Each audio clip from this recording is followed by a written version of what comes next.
Oh my goodness, you guys did so well. Now there's also a second part of the dance too. Do you guys see there's someone standing next to you? Can you grab their hands? If you guys want to show them, can you show the other students as well?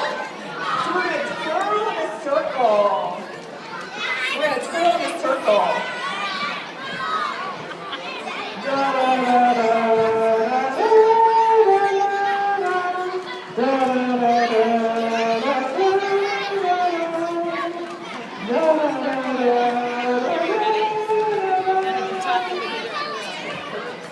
Okay, are you guys ready for the real music? Let's practice one more time. Ready? You